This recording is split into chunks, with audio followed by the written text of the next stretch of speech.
Fala galera, eu vim aqui ensinar vocês como jogar Lands Battle. Bora lá ver. Vocês vão entrar no Lands Battle e vão ver que ele é o reflexo das suas propriedades no Upland. Toda propriedade que você tem é uma carta dentro do jogo. E elas têm alguns atributos, que são o valor do mint, o último preço pago por essa propriedade, que se ela for mintada por você, o preço é o mesmo do mint, o tamanho dela em UP2, o tipo de construção que tem nela e a raridade da coleção dela. Vocês estão vendo aqui que a maioria é azul, mas podem ver que tem umas roxinhas aqui, ó. Tem as laranjas, que são as exclusivas, as raras que eu tenho. Então aqui, ó, tem cores diferentes representando as coleções que você tem.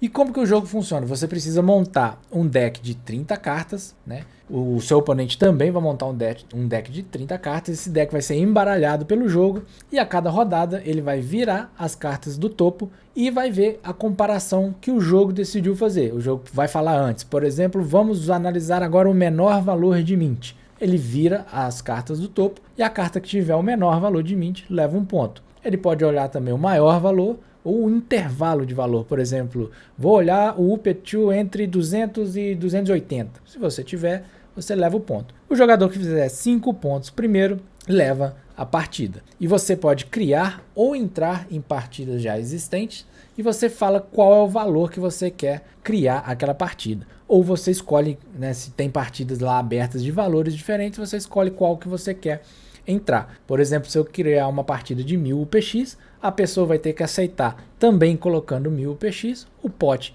2000 UPX, o vencedor leva 80% desse valor todo para ele. No caso, 1600 UPX fica para o jogador.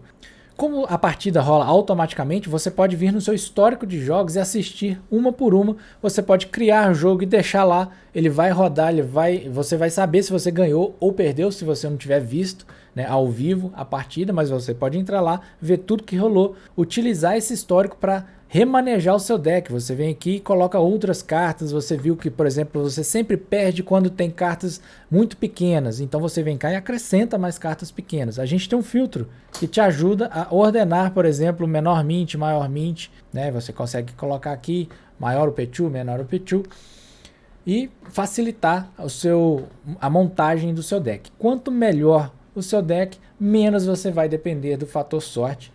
E falando sobre as coleções, como funciona? Você pode ter 3 cartas de cada tipo de coleção. Por exemplo, você pode ter 3 exclusivas, 3 raras, 3 ultra raras. A roxa você pode ter 4 e as azuis você pode ter quantas você quiser.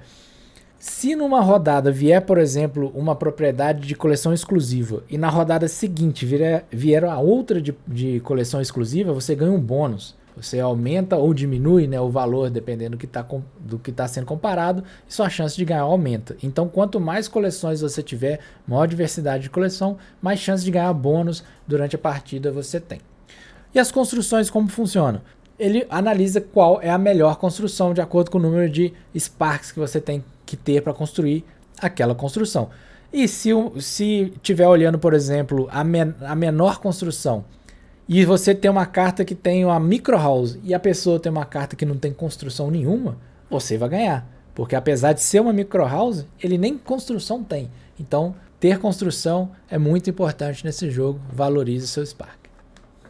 E é isso, pessoal. De resto, é você ir pegando as manhas do jogo, entendendo o seu deck, melhorando as suas propriedades. Às vezes você precisa comprar uma propriedade menorzinha ou uma maior para acrescentar no seu deck e tentar levar as partidas. A gente tem um ranking para você ver os melhores do Upland inteiro e tentar ser o melhor do Lands Battle.